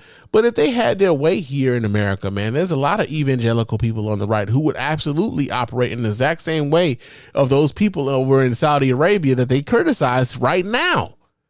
They would do that, man. And they would use, like, Jesus' name, and they would use Christianity as a culture in order to do that. And I think that's the antithesis of what Jesus taught when he came and when he died and when he rose, right? So, yeah, man, like, Caitlyn Jenner is not, honestly, like, I don't really think that Caitlyn Jenner is anybody to really be taken seriously, man. Like, interestingly enough, I noticed that they were using the proper pronouns for Caitlyn Jenner in this right-wing publication. And most of the right-wing publications, they use the right pronouns when it comes to Caitlyn Jenner. And more often than not, you don't really find people on the right complaining about the pronouns, the proper pronouns being used for Caitlyn Jenner. Because, again, Caitlyn Jenner, much like Candace Owens, gives them cover. Right? Gives them cover. You can't call me transgender or transphobic. I like Caitlyn Jenner, and Caitlyn Jenner agrees with me. So fuck you and what you saying, because I got me one of those over here too. Right? Caitlyn Jenner gets used in much the same way that Candace Owens gets used by the right. They hate both of y'all, but they will use both of y'all in order to advance that agenda, man. So yeah, you got that going on. Let's see. All right, yeah, let's talk about this. Diddy got a lot of shit going on with him, man. Diddy done been sued by his ex-girlfriend, and he paid that shit up quick. You know what I'm saying? And now this motherfucker is having his houses raided, and they talking about sex trafficking and stuff. And for somebody like myself, I haven't necessarily been keeping up with everything going on with Diddy. Right.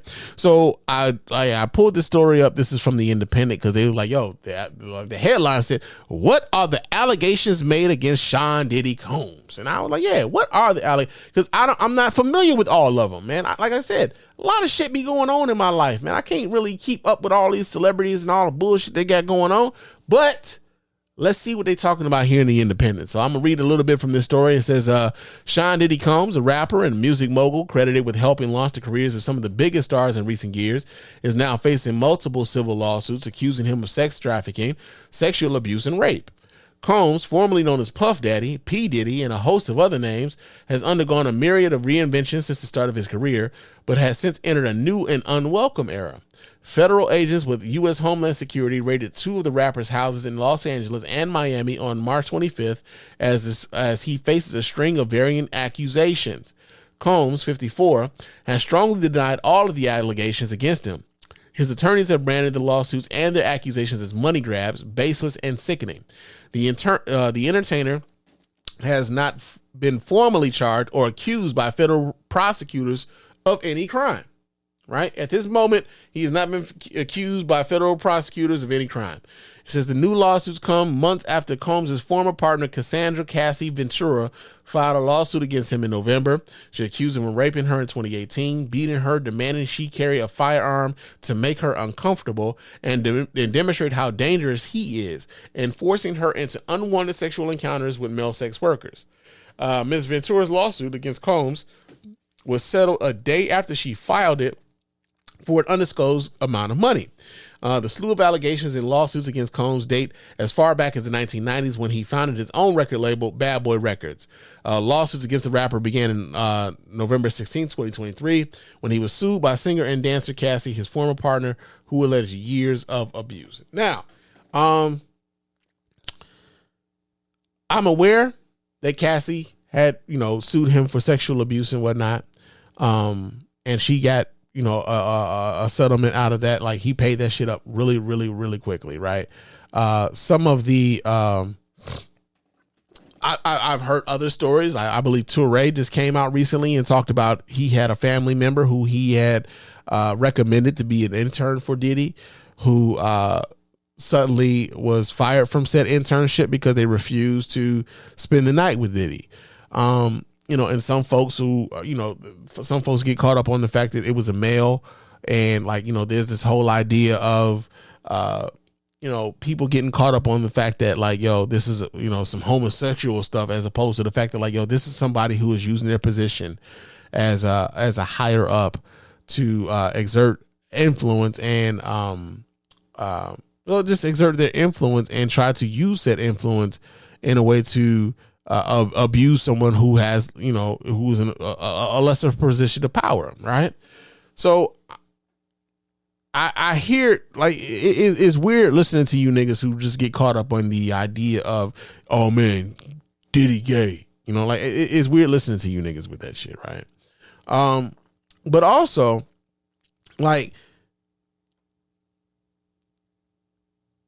this comes it's one of those things where again, because in this article they're saying there was some drug sex trafficking things that are going on, but Diddy hasn't been actually charged with anything as far as sex trafficking is concerned yet. As of yet, let me say that again. As of yet, it may come out later, right? But it's one of those nebulous things, man, where we're people, when shit like this happens to celebrities and we don't necessarily have the answers, in a time of social media, in a time of the 24-hour news cycle, we tend to fill in our own blanks, right? We fill in the blanks, oh yeah, man, because it was because Cassie, right? Well, the Cassie shit is over with. He settled with her, right? Well, it was because, this other thing going on. So what is the other thing? Because we don't even know what the other thing is, because they're talking about sex trafficking, but and Cassie may even be, a cooperating witness for some criminal shit, right? But until that shoe actually drops, some of us, we really don't fucking know exactly what's going on with Sean Combs right now. I saw people talk, even when his houses got raided, it was yo man, this motherfucker done got up and fled the country like Russell Simmons. No, he didn't. His plane was out of the country, but his ass was right there in Miami.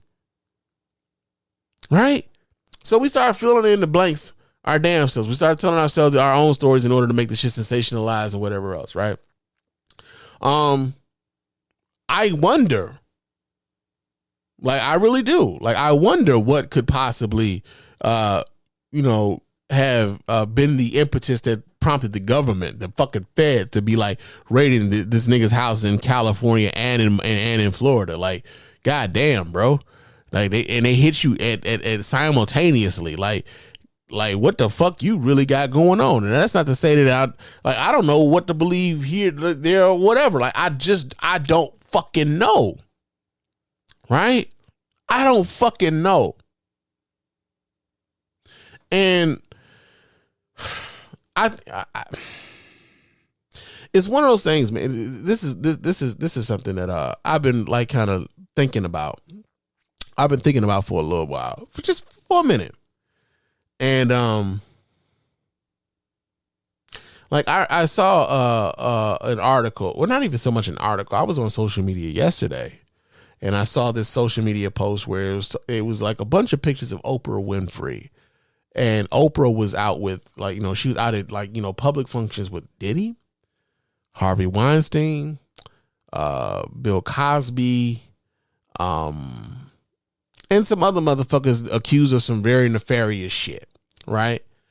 And the original poster of this, content or whatever said, "This is the conversation that y'all not ready to have," right? And I reposted that on my own personal Facebook, right? And one of the things that I said about it was like, that's the pretty fucking easy conversation to have, right? Because what I saw off top was the implication that, because Oprah was, seen in public places with these people, that somehow she, the implication by a post like that is that like Oprah Winfrey is implicated, and that Oprah Winfrey knew that these guys were shit, and we need to like start looking at Oprah to find out how Oprah is complicit in what these dudes are accused of doing or have legitimately and criminally have been found liable to have done, right? And I said that that's the easy conversation to have because it's so far removed from most of us. We're so far removed from it. It's easy for us to speculate on what these celebrities got going on. That's why the Cat Williams interview went so fucking viral, because it was open speculation on all these celebrities, right? But the harder conversation when it comes to some of this sexual, some of the sexual abuse allegations that are leaked out when it comes to some of these celebrities. But the harder conversation is knowing that you have someone in your own family who's accused of, or might not even necessarily be accused of, especially in a court of law. It probably hasn't even gotten that far yet. But the harder conversation to have is to have the conversation of that family member that you don't leave your kids around. We just came off of the Easter holiday. Some of us have photos of a sexual deviant, pedophile, rapist, however you want to describe them, sexual assaulter, however you want to describe them. They're in your Thanksgiving Day pictures. They're in the Christmas pictures. They're in the family reunion photos. Some of us was just kicking it with them on Easter. And we don't say anything. We take the picture because, Nana don't want me to say nothing about that. Oh man, he just, it's harmless. He ain't really mean nothing by it.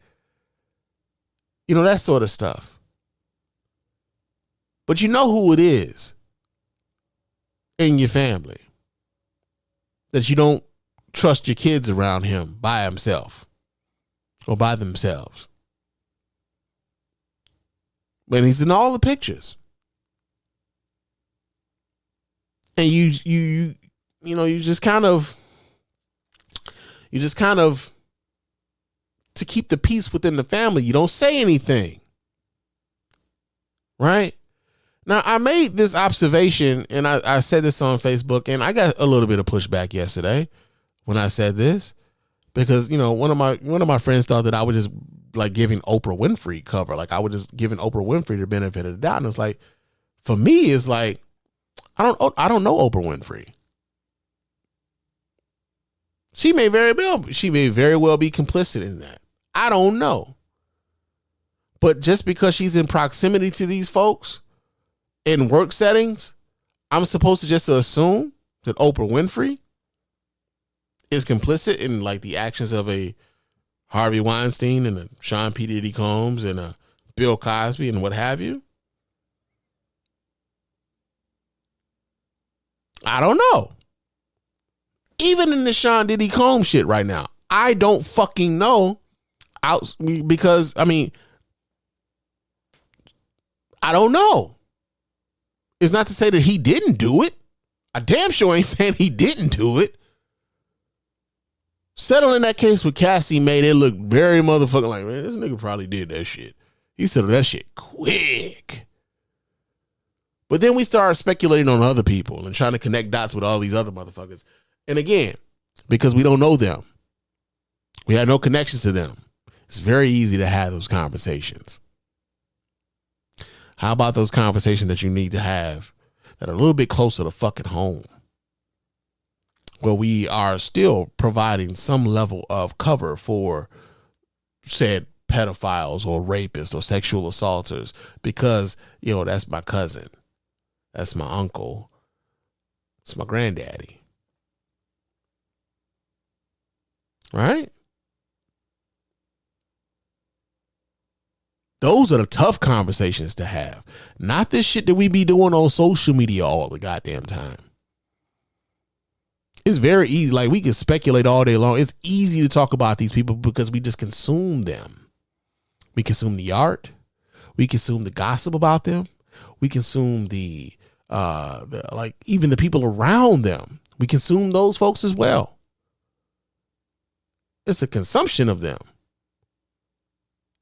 Not even as people, but just like it's something to talk about and something to do for the moment while we're bored. But on some of these more serious, on some of these more serious allegations,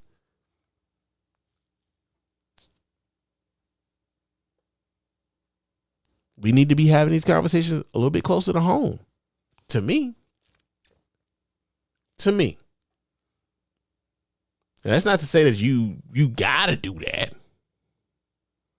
But to me, I feel like that would serve us more than trying to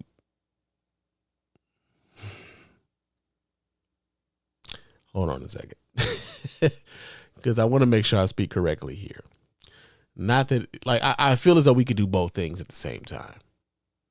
If you want to have these speculative conversations about these celebrities and what they're accused of doing, fine.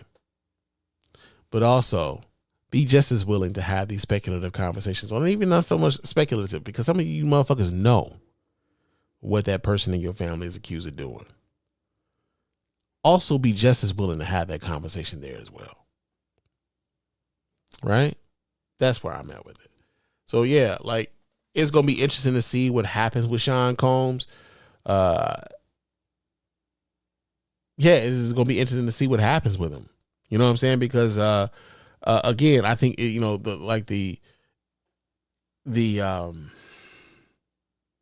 I think the horse is already out of the barn, man. People have, you know, like, some folks have pretty much already made up their mind as to what he is and what has happened. So it's going to be very difficult for that dude, if ever, to reclaim his reputation. And it might not even be warranted for him to reclaim his reputation, right? You know, it's going to make motherfuckers not say, take that so damn lightly no more, right? But, yeah, man, I just think that this particular issue with Sean Combs has made it to where I'm more I'm just more cognizant of like how we are just like kind of consuming these things just to be able to talk about shit. But like we really could, we really should be having some of these conversations a little bit more closer to home. Real talk. But we got a comment here. Let's see. Horatio writes in to say, who did he piss off for all these things to become a man? I have absolutely Nova. Well, actually we do. Cassie, nigga. Cassie came out. Cassie said, she came out with, some of the things that she alleged what that happened in their relationship, and like that opened the floodgates for other people to comment. Okay, so this is my opportunity to let everybody else know what my experience was with this person. And sometimes that's all it takes is like one person to come forward, and then the other people who had things happen to them in the background, they come forward as well, man, because everybody believes they're alone in suffering until they're not, until they find out that they're not. So yeah, man, that's who he pissed off. That's the person he majorly pissed off, Cassandra Cassie Ventura. That's who it was. But yeah, man, we got that going on. Let's see what else we got going on here. Do I want to talk about that? Nah, fuck that shit. Let's see. We got this going on. Trump wants to charge he wants to change the DOJ's Civil Rights Office. So as it stands right now, the Civil Rights Office of the DOJ looks for racial discrimination and holds entities accountable when they're discriminating based on race, based on any adverse events that are happening to marginalized groups, right? Well, Trump is actually trying to make it to where that particular office is aimed at trying to make white people the victims of discrimination. There we go. Yeah, man. So let me pull this story up. This comes out of yahoo.com. It says that, it says the allies of Donald Trump and powerful conservative organizations are preparing to launch an offensive against anti-white racism should the former president retake the White House in November. According to a report from Axios, those in Trump's orbit are gearing up for a widespread reinterpretation of civil rights laws to combat what they perceive as reverse racism against white Americans. According to the report, this would include a mass gutting of government programs and diversity initiatives, as President Trump has said all staff, offices, and initiatives connected to the Biden's un-American policy will be immediately terminated. The initiative is already being spearheaded by former Trump advisor Stephen Miller, who founded the right-wing judicial activist outfit America First Legal after leaving the White House. Miller has leveraged civil rights era laws intended to protect minorities from discrimination to challenge woke corporate policies of inclusion. America First Legal has sued Nike, Disney, United Airlines, the National Football League, and CBS Entertainment, among others, for allegedly discriminating against white men. Because, white men have always had it hard in America. They've always had it. Niggas. That's what they're trying to be. They're trying to be the new nigga. Everybody want to be a nigga till it's time to be a nigga. As what was one? Paul Mooney once said. I didn't even think he was that funny, but he was on to something for that shit. Says several of the lawsuits cite the 1964 Civil Rights Act, which prohibits discrimination on the basis of race, color, religion, sex, or national origin. Miller and his organization are not acting alone. America First Legal was consulted by the Heritage Foundation, a conservative think tank, in the drafting of its Project 2025 policy handbook. The handbook contains language calling for an end to affirmative discrimination and calls for an incoming conservative administration to reorganize and refocus the DOJ's Civil Rights Division to serve as a vanguard to return to lawfulness. Trump himself has repeatedly claimed to be the target of anti-white discrimination because, being a billionaire in New York and growing up with your father giving you $460 million screams motherfucking discrimination for a white dude in America. Get the entire fuck up out of here with that bullshit. Right?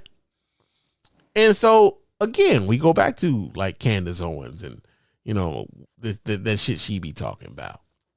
When this is on the other side of that, where they are looking to take legislation that was put forth because of the discrimination against black people in this nation that we still haven't necessarily all the way came back from, right? Right? I mean, even after, like, you know, after slavery, man, we had, what, 7-8 years of Reconstruction, and then they just said, fuck that shit. And then they, like, put in another 100 years of fucking Jim Crow. So, like, black Americans haven't even been, like, all the way free until the 60s and shit. And now the shit that put us even like, yo, we are finally supposedly American citizens. They've taken that legislation to use against black people. Bruh. They think we fucking stupid. Sometimes they right. Right? Sometimes they right. But yeah, this is one of those things when I'm talking about the existential threat that Trump represents for a lot of us, man. These are the types of things that I'm thinking about. Project 2025. Like you think about like what's going on in my alma mater, Tennessee State University. At Tennessee State University, well, first of all, the state of Tennessee owes my school more than $500 million. The federal government says that Tennessee State is owed more than $2.1 billion. And suddenly the Republicans in the state of Tennessee are paying attention to the Tennessee State. But not only are they paying attention, now they want to track the money. Like that they owe. Now y'all already owe that school money. They gave Tennessee State $250 million. Oh, y'all just ran through that money. Hey, man, the school has needs. The school has needs, and then they actually just said fuck it and removed the entire board of trustees. Right. And I'm in an alumni group on Facebook, and I like the governor. I believe his name is Governor Bill Lee. I believe his name is. He appointed 8 people who are Tennessee State University alumni. They're all black, and I just saw how many people just was enamored with the fact that they were just all black and they went to TSU, not knowing what the fuck these people represent and what they had to do in order to even be guaranteed a spot as a Tennessee State University board of trustee or be a trustee on that board, right? So like they are attacking us in so many different ways. And like oftentimes, like I said, I've been saying this, you know, for the last few weeks, man. Like, yo, I feel like we've been whistling past the graveyard, bro. There's a lot of people just not paying a fucking attention to what's really happening out here. We just not, man. Real talk. I'm gonna do this story here, and then we're gonna get out of here. We're gonna get out of here. I know it's been a couple weeks, man, but I'm tired, man, and I gotta go to work tomorrow. Shit, it's already getting late. So, and I gotta get this published. So we got this one last story here. So, the Florida Supreme Court actually they upholds. Wait, that wasn't supposed to show up like that. Let me do this here. Do some live editing in real time. Here we go. Boom. All right.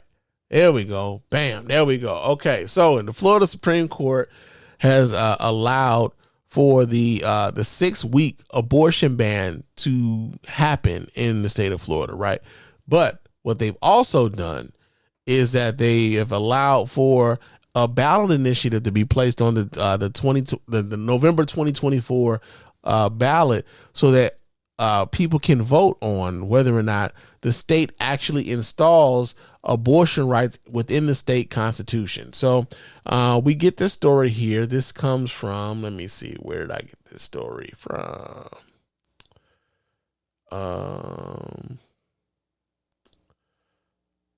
Oh shit. Do I not have it? Oh, here it is. There's another story. I said this is going to be the last one. It's not. It said Florida Supreme Court upholds strict abortion bans while giving voters a say in November. We get this story out of Politico. It says that the Florida Supreme Court has upheld the state's ban on abortion at 15 weeks of pregnancy, but also ruled that a ballot initiative seeking to protect the procedure can go forward to voters in November. In dual decisions released Monday, the conservative-leaning High Court appeared to attempt to please both sides of the abortion debate. It upheld the GOP's state-led state's ban on abortion while also giving voters a say in protecting the procedure in November. The state's court excuse me, the Supreme Court's 4-3 ruling on the ballot initiative could deliver a stunning blow to Governor Ron DeSantis and state Republicans who have passed strict abortion laws in recent years that ban the procedure at 15 weeks without exceptions for rape and incest, and another 6-week ban that hasn't yet been implemented. That 6-week ban will go into effect within 30 days of the High Court's ruling. Those laws have signaled an end to Florida's reputation as a safe haven for patients in the South who seek abortions. Thousands of patients from neighboring states with more restrictive laws like Alabama and even as far as Texas travel to Florida to get abortions, right? So here's why this is important, though, is because what this could mean in 2024 as far as the presidential election, right?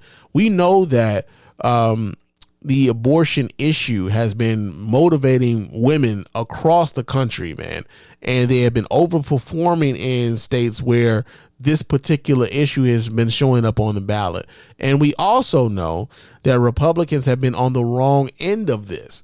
So one of the things that could be in play is that the state of Florida isn't necessarily, it may charge a lot of people who would, some people who would probably stay home because they're not excited about President Biden or Donald Trump's goofy ass, but they may come out to vote.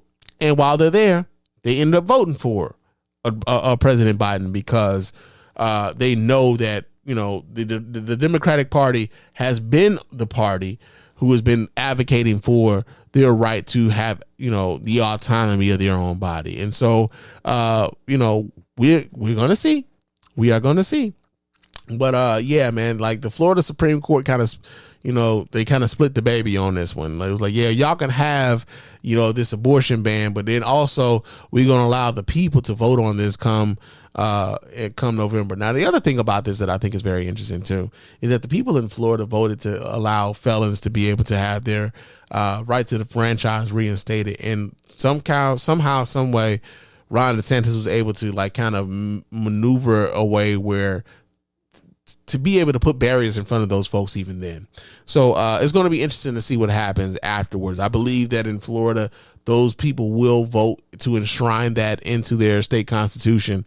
But it's going to be interesting to see what the governor and the machinations that he comes up with in order to keep those folks from being able to like exercise their rights, the rights that they have enshrined not only in their state constitution, but legally going forward. It should be available to them, right?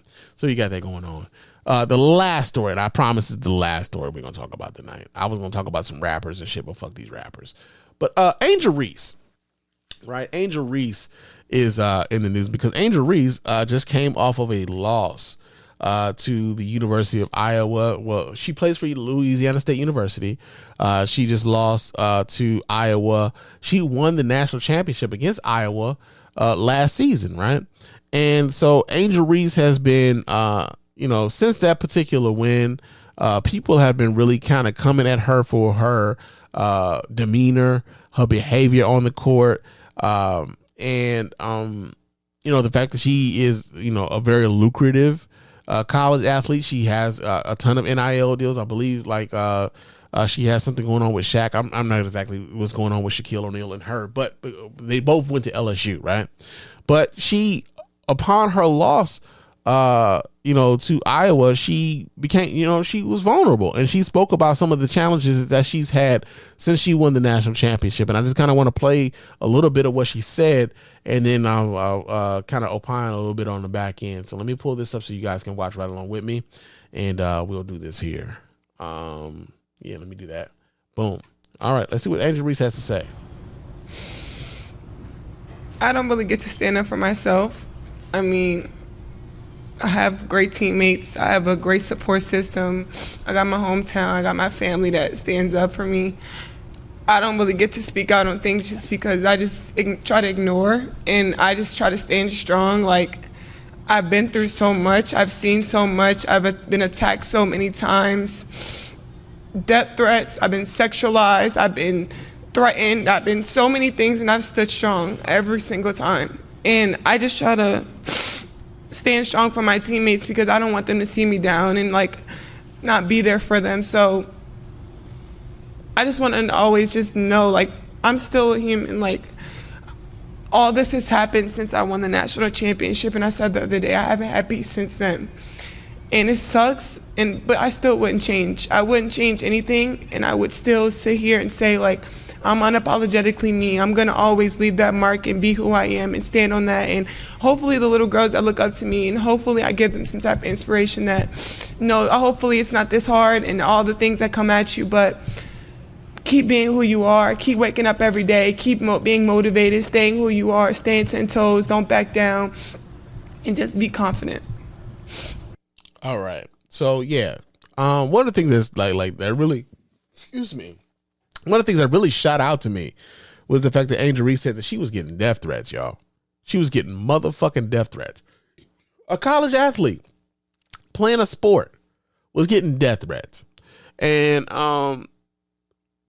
when I first became aware of this particular this press conference, because I'm gonna be honest with you, I haven't watched any of these games, but I saw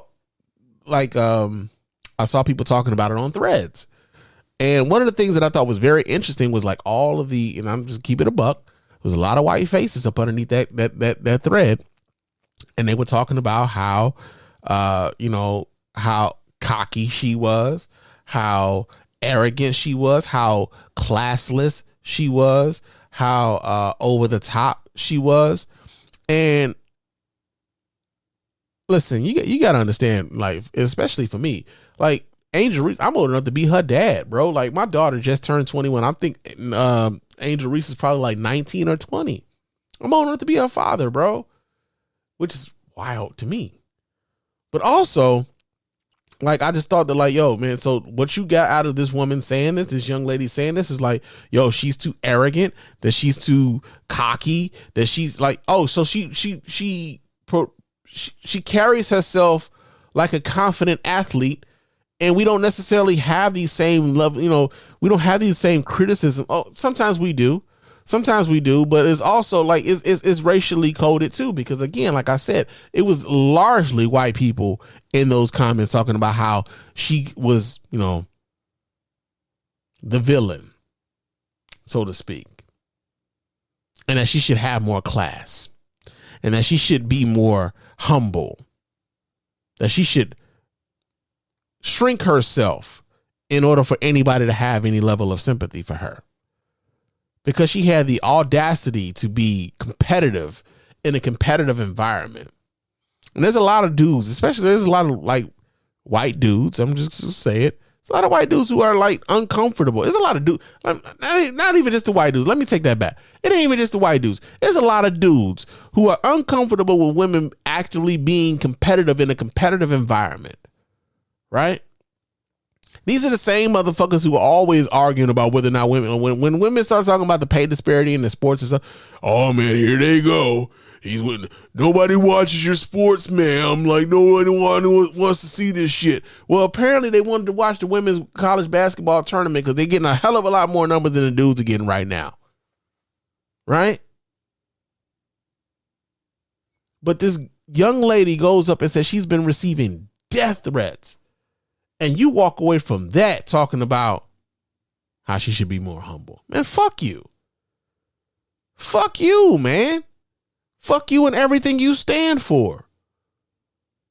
And I was seeing it over and over again. It's like, it's weird in how people kind of try to rationalize the level of ownership and the level of, not even so much ownership, but like the level of criticism against young people, right? Because like I said, I think she's like 19, 20 at the most, like young people. But you got these older folk who kind of resent that they didn't achieve as much as these young kids have, right? Just a bit of an aside. Bronny James decided that he was going to transfer from the University of Southern California. Someone in that one, in that announcement, you're mediocre anyway. I'm like, shit, the kid's better than you. You on Threads talking about how mediocre he is. And the only crime that Bronny James has ever committed was be the son of LeBron James.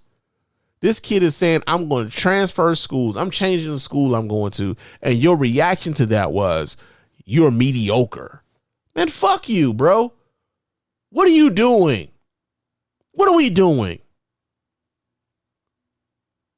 it's weird, man. It's a weird time that we live in, and every day I question, like what we're doing. Like ultimately, I think the Spann Report, the Spann Report, but the Mr. Spann official podcast is. I should just rename this motherfucker. What are we doing? Because it's like ultimately, like an examination of like the current state of what's happening. Like what are we fucking doing with this, man? Why are we doing it this way? It doesn't have to be this way. So yeah, man, got that going on. But I've run my mouth for quite a bit, and it's about time for me to get on up out of here. But of course, before we get up out of here, I do have to remind you guys how to get in touch with us over here at the Mr. Spann Official Podcast and let your voices be heard, man. So go ahead and hit me up at our hotline at area code 313-288-0485. There's area code 313-288-0485. Leave us those voicemail messages. Of course, those messages will get played here live on the show and responded to in kind. You can also email us here at feedback@thespannreport.com. That's feedback@thespannreport.com. Go ahead, leave us those emails. Those emails will get replied to and read and replied to here live as well. Follow me on Threads and Instagram. My name on both of those platforms is Mr._Spann. So go ahead, follow me there. Chop it up with your man Spann throughout the week. Also, leave us a 5-star review.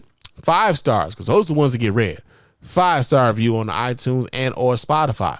Those 5-star reviews are the ones that get read here live on the show. We really appreciate everybody who goes about the business of doing that. Does not cost you a dime, just a couple minutes of your time. Let everybody know why you're rocking with us over here at the Mr. Spann Official Podcast and the Spann Report Podcast Network in its entirety. Also, if you're watching us on YouTube, man, let us know that you're watching us on YouTube. Leave us a comment. Thumbs up. You know what I'm saying? Leave us a thumbs up. Subscribe to the channel. You know what I'm saying? Subscribe over there on YouTube, man, because we do this on YouTube live. We do this on Facebook live. We do this on Twitter live. But if you're watching us on YouTube, man, leave us those comments, leave us those thumbs up, and subscribe to the channel. We really appreciate everybody who does that. And for those of you who want to give us some money, because we like money, you can hit us up at our website at www.thespannreport.com. You can donate to the show as often as you like, as much as you like. And of course, we really do appreciate every dime over here at the Mr. Spann Official Podcast and the Spann Report Podcast Network in its entirety. And also, man, you can buy yourself some merch, man. Get yourself a t-shirt. Get yourself a hoodie, man. It's still kind of cold outside. Get that hoodie, man. Get that mouse pad, man. Get that coffee mug. That coffee gonna taste so much more delicious. Delicious. In a Mr. Spann Official Podcast. I'm doing too much here, man. I'm doing too much. But yeah, man. I see we got one more. Let's see. Social media has given the idiots a voice to say crap they would never say in person. And not only that, it has also given people the people that we used to ignore. The conspiracy theorists, the wackos, the weirdos. We used to like mock them and like pay no attention to them at all. What social media and what the internet has done has allowed for those motherfuckers to get together and amplify their voices. And now they're getting elected to Congress. But I hear you, Horatio. I appreciate you commenting at the last minute, man. We get ready to get the fuck up out of here, man. We get ready to get the fuck up out of here. But yo, man, yeah, I appreciate you guys for checking in, and I will talk to you guys again soon. But until next time, fam, peace.